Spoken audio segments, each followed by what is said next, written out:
Thank you very much. Thank you for this warm introduction. I don't need to introduce myself. You know what is my name and what is my position. So let's go to the subject. I'm trying also not to speak very fast. And GIS is the subject. And new emerging things, what are happening in this particular area. In Estonian, we say that who doesn't remember the past doesn't know what the future will bring. So I was listing down just a few quick facts how GIS has been progressed. But what we see is that already 17th century there was a common understanding that visual presentation of the data gives a completely different type of insights. And 1964 in Canada was the official birth of GIS. And first focus was to analyze. We have the data, we try to analyze. But then we reached to the time of the personal computers. And personal computers, the prices went down, they became more and more powerful, which introduced a completely new area of the GIS solutions. Basically, we were able to process a larger and larger amount of data. And today, we have reached to the situation where almost every solution has a map component, or GIS component, or visualization component. And one of the major things what has happened is that GIS is not static anymore. We used to have just static points. Now we have a time concept and we have a location concept. So we can analyze trends, we can present different situations over the time, and we can also do the predictive analytics. Like I said, we have a lot of data. We call it big data area right now. So what is happening? It's happening that over the years, Estonia has made several layers of the maps of the GIS, approximately 30 years. So what has happened afterwards is that now we have new layers coming up. First, sensors. Cities become smarter and smarter. They install sensors for the noise, sensors for the pollution, sensors for the movement, to switch on street lights, and etc. We have movements of the devices. I believe that everybody of you has a small mobile smartphone in your pocket. This pocket, when we move, the smartphone, when we move around in the city, it gives signals, events to the mobile network, which can be used for analysis, statistical trends measuring, and etc. And the last concept, what is very big right now, is the machine learning and artificial intelligence. The data, quantity of data is so big that it's not possible to process anymore by the humans, or it's very difficult to process by the humans. So we try to teach the machines to go through this vast amount of data and give us meaningful results for interpretation. So much about the history and about few trends. Let's go to the two main concepts. First is the location intelligence concept. So like I already mentioned to you, I have a smartphone. I'm here. I'm connected to a particular cell tower. On the background, I have some apps running. All this information, together with identifier of my mobile phone, are actually available for a certain period of time in the mobile network. If it's picked up and cleaned and used it in an anonymized way, it's possible to make several decisions and several cases. I will give you one example. Origin-destination matrix. Urbanization is very big trend. In Africa, we know that cities are growing very fast. city planners actually don't know much. So by analyzing people's movements, we can actually provide statistical information. Where are these regions where the people are coming to the capital? Do they pass? How many people are passing by? How many will actually stay there? Etc. and etc. I believe that the best thing to do is to illustrate things by the example. So let's look at the example of the Chile. Urban planning has always been challenging. The more cars we have, the less space there is for people. Fortunately, modern technology offers new possibilities. When people move around with mobile devices, SIMs connect to cell towers.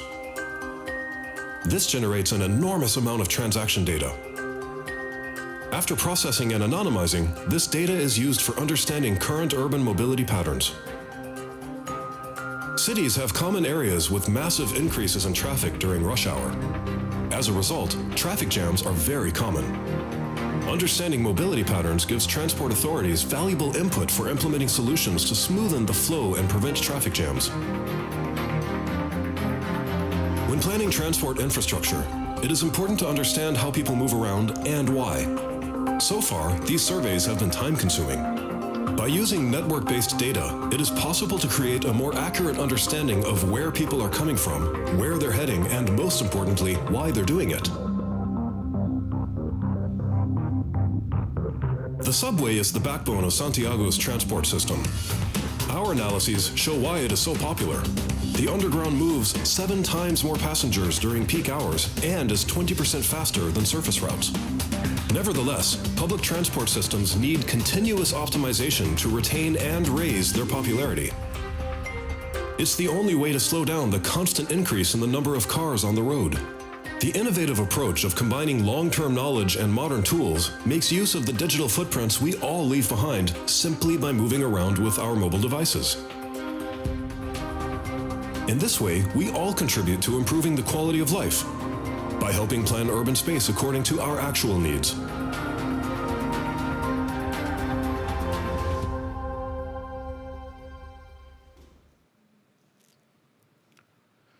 So this was it. This was one of the examples, and as you can understand, city gained much. We did in parallel the analysis that usually city carries out every 10 years. They do a big budgeted analysis of the movements to understand and to plan future city trends. And basically what we discovered is that we can do using the mobile phones this kind of analysis with the quite same accuracy, 10 times cheaper. So 9 times was the estimation. This analysis is not that it's one-time shot. The data will be possible to use even after 2 years after. You can still look to the old data. And the main results, what they used was that, okay, they decided how we plan the infrastructure, how we should route traffic around the Santiago capital. They also looked at the demand on the metro, because we did a metro compared to the ground. And they decided with pricing that we should actually, at some points of time, probably we should make a pricing more attractive to get people more using public transportation. So all this kind of analysis on the traffic side is possible. And it's not only that. One of my markets is African countries, and I see the lack of the data over there. For example, people are interested, people had a youth program. One minister was speaking that, okay, I would like to allocate funds to the education of the youth in the IT. But the question was, I don't know where they are. I don't know which schools or which institutions how much I should contribute. And all this kind of statistical analysis is possible with the location data. I will show you one more clip, which is just information that we did for the Canada.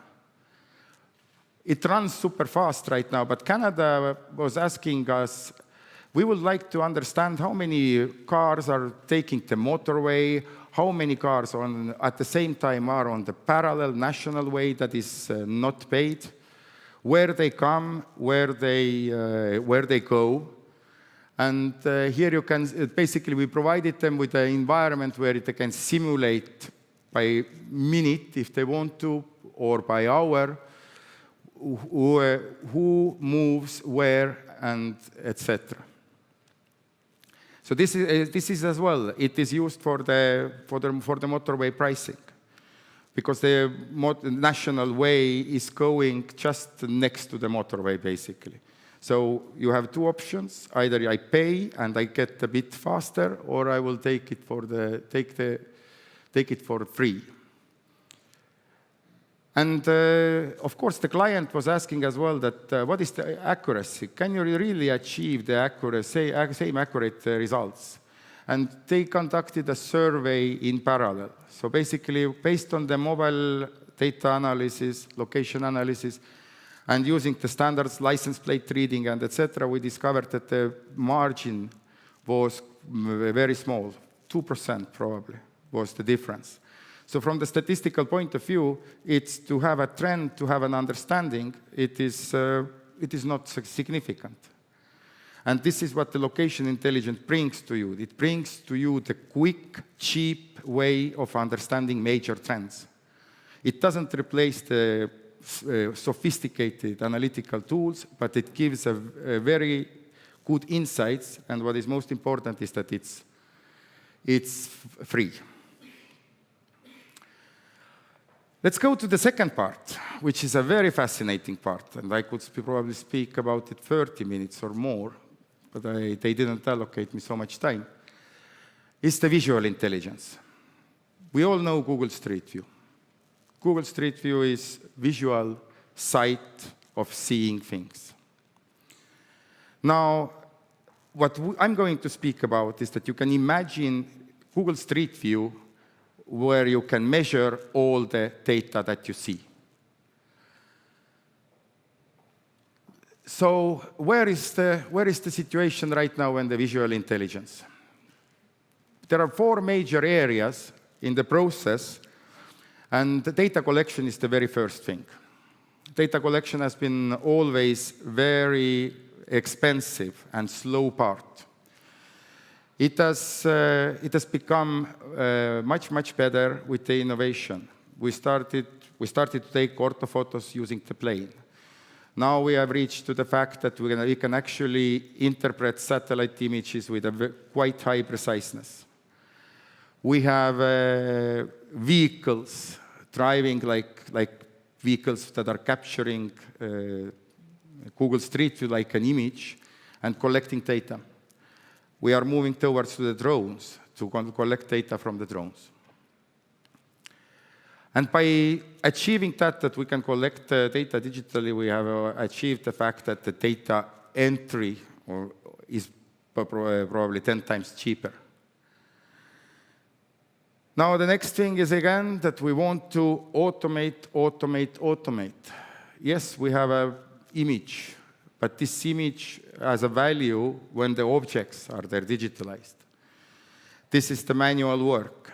The prices of the salaries of the people are increasing. So if we can optimize it, it's good. And the latest thing right now is to move towards the 3D reality, and I will speak about it a bit later. So I will give you an example of the data collection. You see that there is a camera, 360 degrees camera. There is a LiDAR radar that takes a point cloud view. There is a high precision GPS. And this camera is driving around the town and capturing the data. So this is one of the results. Here you can see actually it should be Tartu Maantee, it should be exactly the road that passes in front of this hotel. So city official can draw a line and he can see that the width of this road is 6.12 meters, for example. They can see that there are damage on the road. They draw the area on this, and it calculates the surface. So basically, city inspectors can evaluate the situation and make decisions already without going to the site. In the beginning, people were citizen was reporting about the problem. People responsible went to see what is the situation, etc. They came back, they collected all the necessary tools, equipment, and people who were needed for the particular, to make a particular repair, and then they went. Now, they go only one time. They log on to the environment, they go to the particular place, they investigate, they can make measurements, and etc. The second thing is that actually using these 360-degree images, it's possible to put together a close-range orthophoto. So this is, for example, possibility for road authorities who are responsible for maintenance, budgeting, etc., to estimate what is the status of the road. So basically, from this orthophoto, it's possible to detect road defects, what type the road defect is, what is the size, or what are the measurements, and provide an input for the road authority. And this part, for example, is already something that moves towards the automation. It's not that human being is going through all the time on the road and is marking these cracks and etc. It's more and more automated. And the last one is the point cloud view that comes from the LiDAR scanner. And this point cloud view helps us to achieve higher and higher preciseness and accuracy all the time. Let's look at another practical example.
Currently, what you do is people walk and stop, they drive and stop, and they watch and keep on like that. It's not repeatable, it's not possible to see everything. But with IV, what you may find is that you will record everything that is there.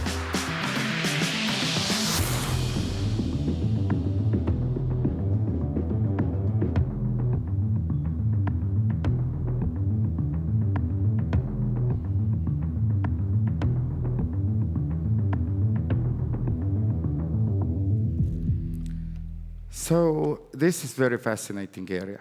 I believe that capturing these images, it will touch every industry, every private sector as well as a public sector. So roads is one thing. But for example, I discovered by traveling in developing countries that actually cities don't have any kind of understanding about their assets. They don't have databases, they don't have registries yet. They collect money, for example, from the advertisement sites, but they don't have one database for the county to understand how many sites we have, what is the sizes, how many revenue we should actually collect. they estimate on the basis of the previous year. We had probably a 2% and 3%, and that's it. So in first very valuable thing is to have an information ready for the verification or the database creation. The second thing is that let's take the utility companies. We can fly the same equipment as well with the drones. It's possible. So electricity companies, for example, they want to understand what is the situation at a particular site. We have trees growing underneath the electricity line and on the side. There has to be a corridor. So instead of them going to the place and looking at it, it's just possible to take an image with a drone and to have the data just ready.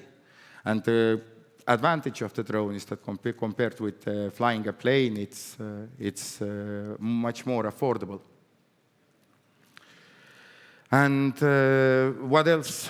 So telecommunication industry, for example, we are right now laying out fiber optical cable. What the people do, they go with their iPads on the site, on the pavement. They see that, okay, here they take a notes, they measure what is the distance to the house. They spend a hell of a lot of time. And then they go back, they start processing this data, and at the end of the day, they will say that, okay, to fulfill this project, we need to have a budget like this. Again, on this visual intelligence, it's possible to do it very quickly. And last thing is the agriculture. Smart agriculture, the very same thing, capturing the images, using the different type of sensors. Here, for example, is the example of Mauritius, where we ran a project for the sugar cane fields. So basically, smart agriculture, advising the farmers, understanding the soil conditions, understanding the chlorophyll level in the plants. This is also a very big future and very big growing industry. And now, let's look at the future. We have 3 minutes and 30 seconds for the future. I call that GIS will be in every smartphone. I say that actually in upcoming years, maybe 10, maybe 15, we can have a whole planet on our smartphone. Why? It brings us back again this point cloud. There is scientific research going on right now how to process, color, classify different points to start generating automatically the layers. So first layer is the Geo Base Layer. It is possible combining input from the vehicle and input from the drones. It's possible to actually generate the Geo Base Layer. Then the second thing is the automatic detection of the objects. Machine learning is very popular. Many companies and how much money is poured into the automation of the visual image processing. And ideal situation would be that when we go through the city, we can automatically detect that this is the street light, that this is the traffic light, and this is the traffic light that prevents entry, for example. It's the simplest way. Maybe we cannot read what it is exactly, but at least we understand the category of, is it a guiding street sign or etc. So automation of the objects detection, of course, the human verification or conflict resolution and everything will be there, but this is where we are heading. And now we reach to the statement that why I call it planet in the smartphone. There has been vision in few countries right now to come up with a twin city. So imagine that everything that you see in Tallinn, it is available on your desktop computer. Probably on the tablet or even on the smartphone. But you can see and you can actually perform measurements, know what kind of material has been used. You can measure the window of the Swiss hotel, what is the size. This is the evolving trend. There are several pilots worldwide, but basically this is the situation where we want to reach.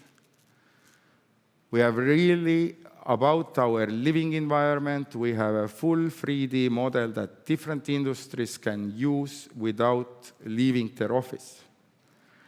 It saves a hell of a lot of money and a hell of a lot of time. And the last thing is that all this information that is like a vision has to be still integrated with the existing layers of the standard GIS. We need to take into account the height model available. When we do the agriculture project, we need to, some countries like Estonia has a very good soil map, so we can actually put these two information together, what we detect, what we don't detect. So this is like a brief summary of the future. Thank you very much. Thank you. Very fascinating talk. It's a fascinating talk because it's something we can all kind of understand, mapping that world that's around us and understanding that in data. I'll go to some questions here. I'll go to the top question, the most upvoted question. Can this system be integrated to any monitoring and evaluation software to help decision makers see and locate projects? So you sort of spoke a little bit about this already, but I mean to monitor the town. But maybe you could talk a little bit more generally about integrations that you currently have. I mean, we just talked about here's the data, here's some tools to look at that data. But do you have any integrations in the current systems, public sector systems? Or is it sort of like an export, or are they kind of silos right now, or how does that connect in? It's, okay, let me think. So, right, of course, everything can be integrated. So this is for sure. So now when you think, for example, about the collected data that we take, then these digitalized objects actually can be provided like a standard GIS layers. So we can provide an export output from this information that will be imported in the standard GIS software. But in general, the situations differ from country and country. So when you speak about the integration, first, Estonia is very well integrated. There are many Western countries who are doing very well, but the developing world actually does not have a very good situation on this particular aspect. So this can be set up like a service in country. It's for the public authority to provide services for the other public authorities. And as well, of course, integrations are possible. Okay. So if you don't have those existing systems, like in a developing country, I think it was Kenya you spoke of in there. So they would just use your interface and your software to find the information they want because they don't have anything to integrate into. Yep, and they can, everything is possible to do by themselves. So it's basically when we have captured the data, or whoever competitor captures the data, then the next thing is that some objects, like as mentioned, road defects, they can be digitalized already partially automatically. But for example, street signs and these kind of things, it's a manual work. Very often it's our partners who are doing it. Its client itself can do it. So there is a full environment and flexible environment to use and to go back whenever needed. There was a question here which was sort of half answered, but we'll go over it because it's interesting. The term used was orthophotos, which was, and if I understood, you were stitching together ground level photos to produce something like a pseudo overhead view from a certain height. And then later on, you did go on to mention that drones were also an option.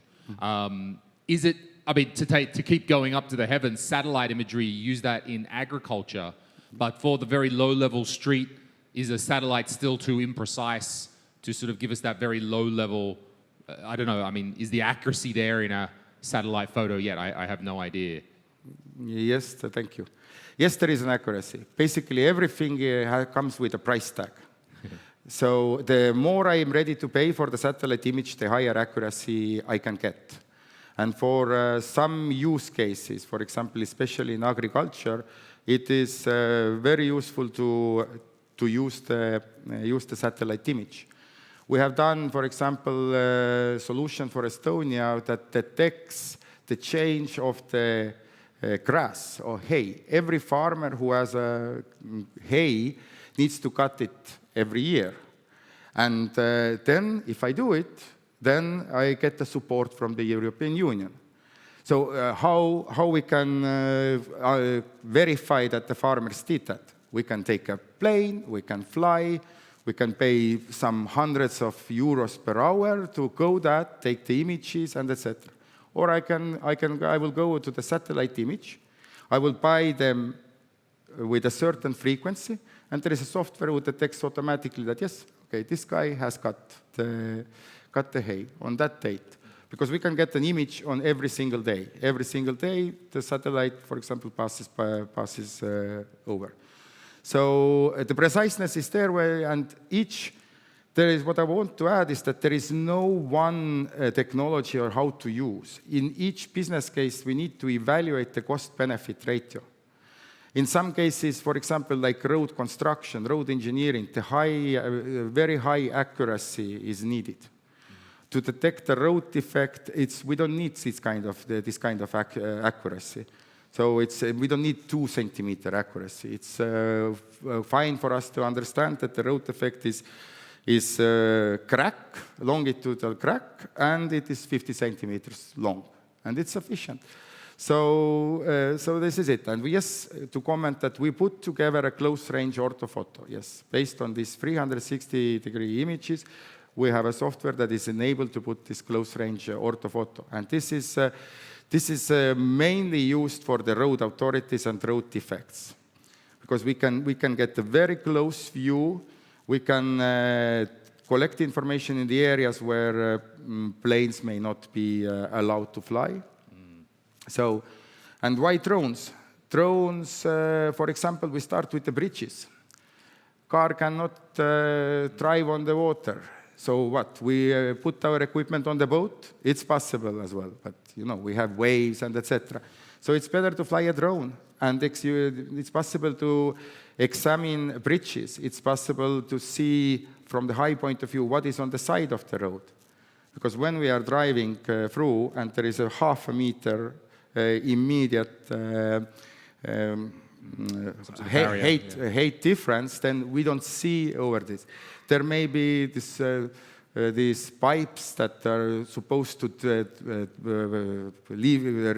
guide the water away from the rainwater. So that's why we are doing it as well with drones. That's interesting. Does your software support that sort of at different altitudes? Like, let's say what you just said, there's a bridge, and then underneath it there are pipes, which are also probably very important, let's say, to a government. And so can your software sort of say, okay, this is the view at the road level, but somehow, I don't know, we flew a drone or someone stood underneath the bridge and took photos from underneath it as well, so you're sort of getting all of this point data together. So basically, you take a Google Street View and you can manipulate it exactly the same. You turn 360 degrees. Like I said, the main difference with the Google right now is that you can perform the measurements. So Google Street View, you cannot perform the measurements. What is our difference as well is that Google doesn't guarantee you the updates. Local municipalities could use Google Street View by deciding what we need to bring on this place. But they don't, because, for example, in Tartu, the city where I come from, the Google Street View goes back to 2015, and they haven't done the update, and municipality is not satisfied with it. So basically, the information needs to be ideally collected to a certain extent every year, and we see that the ideal solution would be that every 3 years, all the 100% of data will be renewed. We have 2 minutes to go. Let's talk a little bit about the automatic recognition of objects. And you touched on this a little bit with the Kenya video, where are the signs? Maybe they're not official signs. So that's why we need to have this on-the-ground data. Can you talk a little bit more about how much those signs are automatically processed? If it's a sign, we saw in the developing nations, someone might just put up a billboard of their own due. And that might happen. And then the follow-on is there any work that you are doing to not just recognize signs, but recognize faces? No, okay. No, we are not in the facial recognition area. It's a security area, and I believe that there are plenty and plenty of companies who have provided software with their cameras who would be much better than we are.